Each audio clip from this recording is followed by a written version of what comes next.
1991 स्वतंत्रता दिवस के पावन पर्व पर उपस्थित इस कार्यक्रम के संरक्षक आदरणीय प्राचार्य महोदय, इस कॉलेज में आमूलचूल परिवर्तन के लिए दिन रात एक करने वाले आदरणीय कार्यालय अधीक्षक श्री महेश कुमार गुप्ता जी,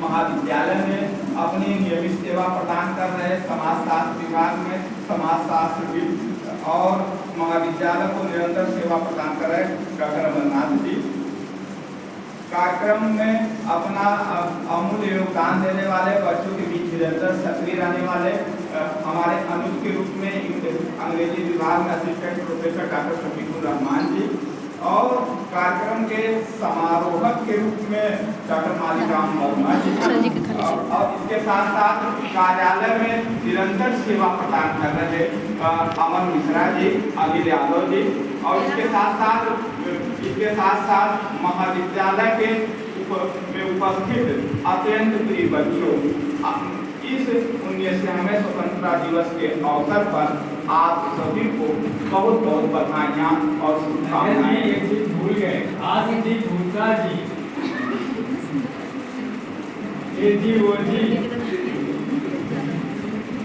देखिए, आज का दिन अत्यंत महत्वपूर्ण है। आज 19वां स्वतंत्रता दिवस है। हम स्वतंत्रता दिवस जो मना रहे हैं, इसके मनाने के पीछे औचित्य क्या है? यह एक राष्ट्रीय पर्व है। जब हम पर्वों का वर्गीकरण करते हैं तो दो प्रकार के पाते हैं। एक पर्व होता है सामाजिक पर्व, उसे एक समूह विशेष के लोग मनाते हैं। एक होता है राष्ट्रीय पर्व होता है, जिसमें एक जो उन्मुखम की अवधारणा है, यानी संपूर्ण जो नृत्य है एक परिवार के रूप में है, और चाहे वो किसी धर्म का हो, चाहे किसी कौम का हो, चाहे किसी नस्ल का हो, और उसे धूमधाम से मनाता है। आज का दिन 15 अगस्त है, भारत का एक राष्ट्रीय पर्व है, और इसे हर नागरिक, हर इंसान अब इसे धूमधाम से मनाता है। और इसके मनाने के पीछे औचित्य क्या है, सभी हमारे वक्ताओं ने बताया, अभी सभी विद्वान साथियों ने बताया है, बच्चों ने अपने संबोधनों के माध्यम से बताया। इसके बारे में आप सभी लोग जानते हैं। आज ही के दिन 15 अगस्त 1947 को भारत ब्रिटिश औपनिवेशिक शासन व्यवस्था से हुआ था, यानी भारत को आज़ादी मिली थी। और आज़ादी मिलने का जो इतिहास है एक बहुत व्यापक और लंबा है, विस्तृत है। ऐसे में हम इसे महज एक लेक्चर में इसको नहीं समझाए, लेकिन इसके जो कुछ बिंदु है, कुछ आईना है, थोड़ा सा कुछ अपने विचारों के माध्यम से इसमें रखने की कोशिश हो रही है। देखिए, आप पहले तो ये जाने तो 15 अगस्त 1947 को भारत को अंग्रेजों ने स्वतंत्र कर दिया। आखिर इसके पीछे स्वतंत्र करने के पीछे औचित्य क्या था? आखिर अंग्रेजों ने क्यों स्वतंत्र किया? अब भारत को स्वतंत्रता क्यों मिली? और दूसरा इसके साथ प्रश्न है, स्वतंत्रता मिली, उनमें हमने क्या खोया, क्या पाया? और उसके बाद आज 78 वर्षों के बाद भारत कहाँ पर खड़ा है और क्या चुनौतियां हैं, उन पर आपको मंथन करने का यह अवसर 15 अगस्त का दिन आपको देता है। देखिए, पहला जाना है, अंग्रेजों ने भारत को 15 अगस्त 1947 को स्वतंत्र कर दिया। इसके पीछे कारण क्या था? पहला जो सबसे बड़ा कारण इसको माना जाता है, जो सभी लोग जानते हैं इसमें, यह राष्ट्रवाद की पराकाष्ठा का चरमोत्कर्ष का काल था। यानी राष्ट्रवाद की पराकाष्ठा का चरमोत्कर्ष का काल था, और ब्रिटिश हुकूमत के खिलाफ, उसके शोषणकारी कार्यों के खिलाफ आम जनता सड़कों पर थी, और इसमें हजारों महापुरुषों, लाखों इंसानों की त्याग और बलिदान का परिणाम था। ये तो एक छोटी सी बात इसके बारे में कही जाती है। और दूसरा जो कारण इसके बारे में बताया जाता है, दूसरा कारण बताया जाता है, दूसरी विश्व युद्ध के बाद जिस तरह ब्रिटेन की जो साम्राज्यवादी ताकत थी, यद्यपि दूसरी विश्व युद्ध में वह मित्र राष्ट्रों के साथ लड़ता है और विजेता राष्ट्र के रूप में होता है, और यद्यपि दूसरी विश्व युद्ध के बाद वह आर्थिक और सैनिक रूप से इतना कमतर हो गया था, वह भारत जैसे देश को गुलाम और बनकर नहीं जा सकता था। यानी आप लोग सभी लोग इतिहास में पढ़ने जाएंगे, 1945 से 55 तक का जो पीरियड था, दुनिया में साम्राज्यवाद के खत्मे का पीरियड था। आप मिस्र को लेना, ब्राजील को लेना, दक्षिण कोरिया जैसे देशों को लेना, आप वियतनाम को लेना, या जो भी हमारे जो साम्राज्य जो औपनिवेशिक व्यवस्था के शिकार देश थे, वह देश खासतौर पर 45 से 55 के भीतर वैश्विक मंच पर स्वतंत्रता मिली है। यानी दूसरी विश्व युद्ध के बाद जो विश्व में जो साम्राज्यवादी व्यवस्था का जो पतन का जो मार्ग प्रशस्त होता है, यह दूसरा कारण के रूप में देखा जाता है। और तीसरा जो कारण के रूप में देखा जाता है, माउंटबेटन का एक पत्र 1971 में, अभी हमारे पत्रकार आज के बड़े पत्रकार से कुछ दिन पहले साहब उनका लेख छपा हुआ था मरने के कुछ दिन बाद। उन्होंने 1971 में इंग्लैंड का जो ब्रिटेन में जो उच्चायुक्त था, वहाँ पर का उच्चायुक्त कार्यालय में माउंटबेटन जिंदा था, और माउंटबेटन ने साक्षात्कार दिया था, और माउंटबेटन के साक्षात्कार में दिखाया था कि माउंटबेटन ने कहा भारतीय लोग अब शासन करने के लिए अब योग हो गए हैं। एक कारण तो माउंटबेटन गिनाता है, और जो दूसरा कारण जो गिनाता है वह 1939 में ICS जो इंडियन सिविल सेवा जो बोलते हैं, अंग्रेजों ने इंडियन सिविल सेवा को में नियुक्तियों करने का बंद कर दिया, उसके बाद नौकरशाहों की कमी हो गई थी। यानी दूसरा कारण के रूप में आप देख सकते हैं, इसको माउंटबेटन के विचार थे, न कि किसी और लोगों के विचार थे। यानी दो कारण, भारतीय लोग शासन करने के लिए योग हो गए, और अंग्रेजों के पास इतने नौकरशाह नहीं थे, इसलिए भारत को स्वतंत्र करा। और तीसरा जो और एक और कारण के रूप में गिनते हैं, भारत देश को जो स्वतंत्रता मिली, उसके पीछे सैनिक विद्रोह को जिम्मेदार मानते हैं। 1945 के बाद जिस तरह दुनिया में वहाँ के तानाशाही शासकों के खिलाफ सैनिकों ने विद्रोह किया, भारत में भी सैनिक विद्रोह होते हैं, और सैनिक विद्रोह का ही परिणाम था जो ब्रिटिश हुकूमत के बाद ब्रिटिश हुकूमत को यहाँ से अपना कोरिया दरबार करके चलना पड़ा। यानी कह सकते हैं सैनिक विद्रोह को भी कह सकते हैं, दूसरी विश्व युद्ध के बाद साम्राज्यवाद की ताकत कमजोर होती उसको कह सकते हैं, या राष्ट्रवाद की पराकाष्ठा का इसके रूप में कह सकते हैं। माउंटबेटन के जो पर्सनल विचार थे भारत को स्वतंत्रता को लेकर के, इसको कह सकते हैं। या तो 1945 के बाद भारत जो वैश्विक मंच पर जो स्वतंत्रता इसको मिली है, इसके पीछे कह सकते हैं साम्राज्य दूसरी विश्व युद्ध के बाद ब्रिटेन के पास आर्थिक और राजनीतिक रूप से इतनी ताकत नहीं थी, भारत को गुलाम बनाए रख सकता है। इसीलिए भारत की तमाम परिस्थितियां थी जिन्होंने भारत को स्वतंत्रता का मार्ग प्रशस्त करता है, और भारतीय स्वतंत्रता, यह स्वतंत्रता हमें महज एक दो दिन का परिणाम नहीं रहा। खासतौर से 1857 की क्रांति के दौरान और 1947 तक यानी 90 वर्ष के भारतीयों के देशभक्तों के अथक त्याग, बलिदान, संघर्ष को, जिसको हम प्रमुखता से देख रहे हैं। इन परिस्थितियों में भारत ब्रिटिश साम्राज्यवादी ताकत से मुक्त होता है। यानी हम 15 अगस्त को मना रहे हैं, इसके पीछे एक बड़ा रीजन है, यह है ये क्या है, बड़ा रीजन है जो 90 वर्षों में जिन महापुरुषों को मैंने खोया है, जिन आम जनता को प्राणों की आहुति को देखा है और पढ़ा है, उन महापुरुषों को हमको त्याग, बलिदान, समर्पण करने का, समर्पण से सीख देने का एक अवसर प्रदान करता है, और उनके प्रति एक सच्ची श्रद्धांजलि अर्पित करने का एक मौका देता है। अब क्योंकि आप लोग युवा हैं और युवाओं को कहा जाता है, सही अर्थों में डॉक्टर APJ अब्दुल कलाम ने कहा था, युवा भी राष्ट्र के निर्माता होते हैं, युवा राष्ट्र के निर्माता होते हैं। युवाओं के ऊपर बहुत बड़ी जिम्मेदारी है, बहुत बड़ी जिम्मेदारी है।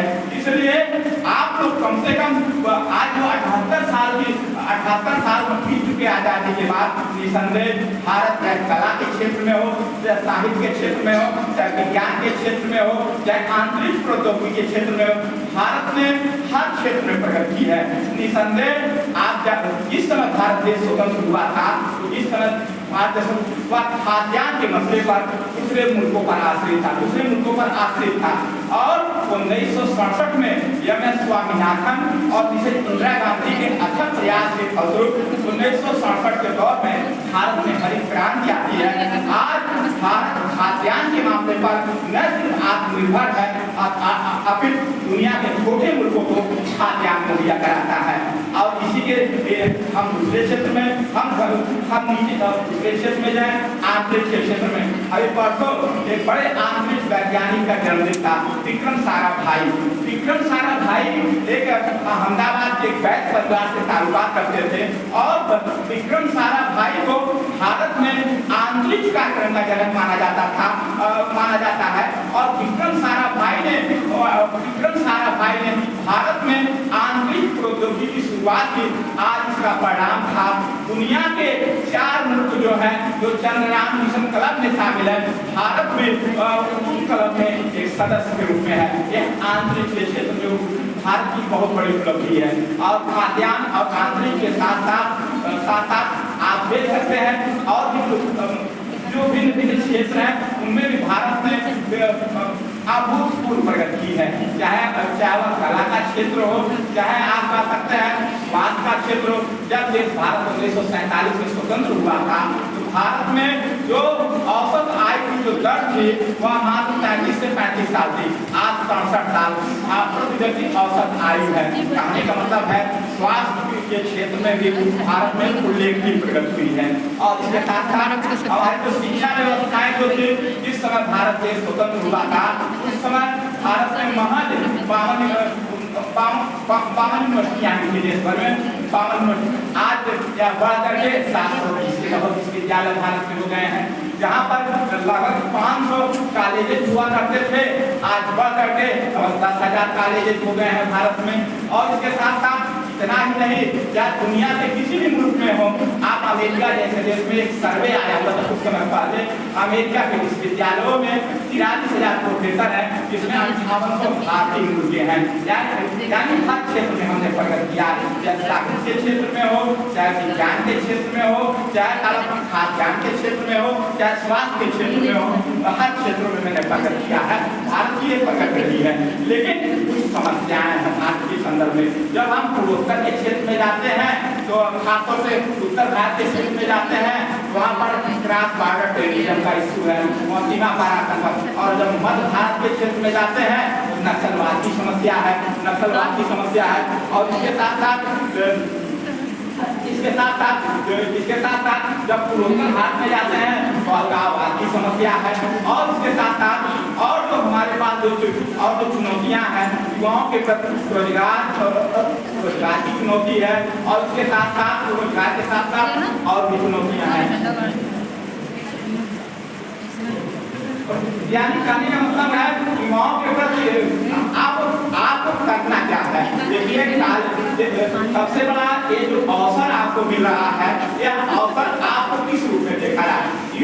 जो भी कॉलेज या विश्वविद्यालय के लेवल पर जो युवाओं में संगठित विचारों के माध्यम से जो संवेदनात्मक ऊर्जा का संचार युवाओं में होता है और उसके साथ साथ हर बच्चों में कुछ न कुछ सीख देने के एक अवसर प्रदान करता है। इसलिए संगठित सेमिनारों की अपनी अलग महत्ता है, एक अलग महत्ता है।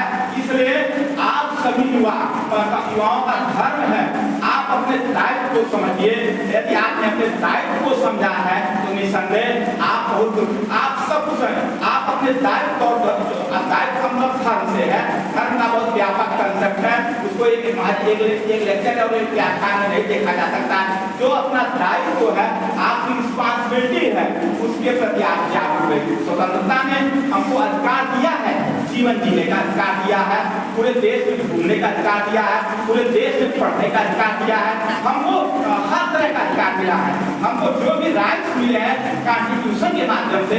लेकिन हम उनको जाने और अपने दायित्व जो है आप उसका निर्वहन करें। आप छात्र हैं, आज छात्रों का दायित्व क्या है, परीक्षा के प्रति आप प्रिपेयर करें। और दूसरा दायित्व क्या है, आप ऐसी शिक्षा ग्रहण करें जो व्यवहारिक हो। हम जो क्वेश्चन पॉलिसी में हमारे सर कह रहे थे स्किल डेवलपमेंट, यानी शिक्षा का माध्यम है वह माध्यम और शिक्षा वो शिक्षा ऐसी हो जो आपको भविष्य में रोजगार का सृजन कर सके। यानी आप बीए के बाद आपको ऐसी शिक्षा दें जिसके माध्यम से आपके पास रोजगार का क्रिएशन हो। यानी आप 2 पैसे 4 पैसे के माध्यम से आपके पास अर्निंग के स्रोत हो। आप एक अच्छा इंसान तो है निसंदेह, आपको इतने शालीनता से इतने अच्छे से आप यहाँ बैठे हुए हैं, लेकिन आज सबसे बड़ी आवश्यकता है आपके पास एक ऐसी शिक्षा हो जो आपके पास रोजगार हो। गांधी जी का भी स्वप्न था शिक्षा का, वो शिक्षा जो है एक अच्छे इंसान के साथ साथ जो रोजगार मुहैया करा सके। और गांधी जी ने कहा था शिक्षा का मुख्य उद्देश्य रोजगार का सृजन करना होता है। और उसके विपरीत अभी परसों आपने चर्चा किया था मनीषा, आपने रविन्द्रनाथ टैगोर के बारे में, रविन्द्रनाथ टैगोर और गांधी जी में बुनियादी फर्क है। और रविन्द्रनाथ टैगोर का जो मुख्य उद्देश्य था कि पहले इंसान एक अच्छा इंसान बने, और गांधी और एक अच्छा इंसान बन करके अपने समाज और परिवार का और राष्ट्र का निर्माण करें। जबकि गांधी जी का जो राष्ट्रवाद का सिद्धांत था, गांधी जी व्यक्ति को नहीं राष्ट्र को सर्वोपरि, और रविन्द्रनाथ टैगोर के दर्शन में व्यक्ति आत्मनिष्ठता उसको दिखाई देती है। यानी कहने का तात्पर्य है आप एक व्यक्ति पहले तो एक अच्छा इंसान बन जाए, अब आप प्रशासक मत बनिए, आप बड़े राज्यपाल मत बनिए, आप मिनिस्टर सांसद मत बनिए, आप IAS मत बनिए, लेकिन डॉक्टर APJ अब्दुल कलाम ने कहा था एक अच्छा इंसान बनना आपके हाथ में है। आप तो पहले एक अच्छा इंसान तो बने, एक अच्छे इंसान बन करके आप एक अच्छा राष्ट्र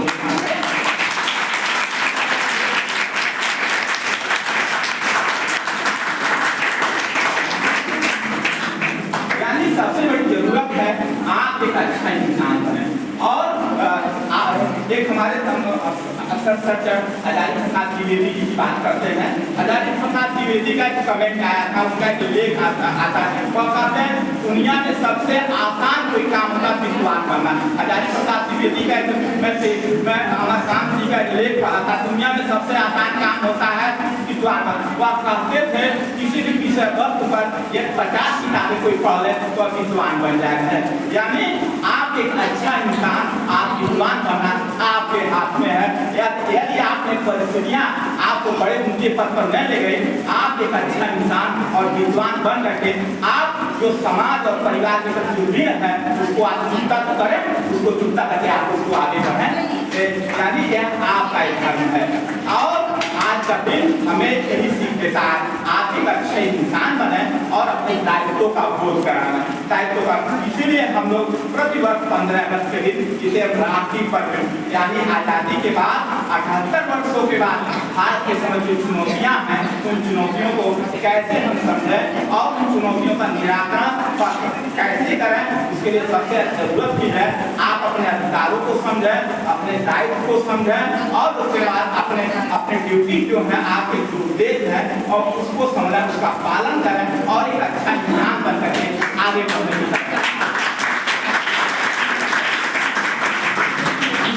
यानी कहने का तात्पर्य है आप लोग जहाँ पर बैठे हैं, जहाँ पर आप बैठे हैं, आपके अपने दायित्व का बोध करना चाहिए। और दूसरा चीज है आप इसके बाद आप जो शिक्षा ऐसी ग्रहण करें जिसमें आपके पास इसकी डेवलपमेंट यानी जो रोजगार मुखी हो। यानी रोजगार शिक्षा का उद्देश्य जैसे गांधी जी ने बताया था शिक्षा वह बेहतर होती है जो रोजगार उपलब्ध है। कि रविन्द्रनाथ टैगोर ने कहा था शिक्षा का उद्देश्य होता है एक अच्छे इंसान का निर्माण करना होता है और अच्छे इंसान के माध्यम से हम कुछ भी हम हासिल कर सकते हैं। यानी जब सबसे बड़ा आपका उद्देश्य है आप अपने दायित्व को अपने लक्ष्य को समझें, आप अपने दायित्व और अपने लक्ष्य को समझें और आप आगे बढ़ें। देखिए भारत के संदर्भ में कहा जाता है आज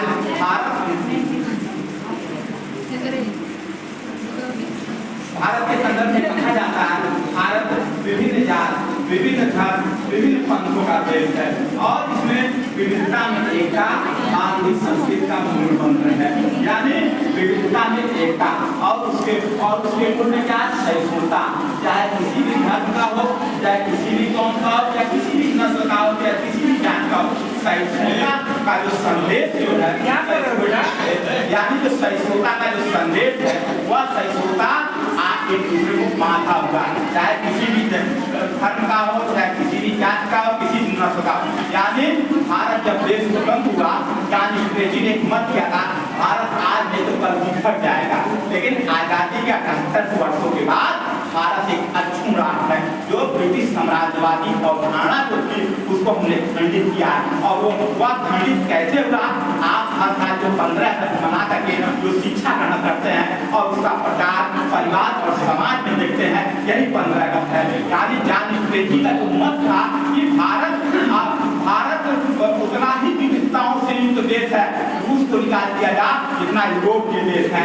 भारत में आज भी अभी रामचंद्र सुहा ने कमेंट किया था, भारत जो आज अक्षुण है अपने आप में यह सोच से परे है। अभी उनका कुछ व्याख्यान शिवराम चंद्र 2019-20 के लगभग उनका व्याख्यान चल रहा था, उन्होंने कहा था यानी जो 15 अगस्त जो हमारी राष्ट्रवादी चेतना है यह भारत को एक सूत्र में बांधे हुई है।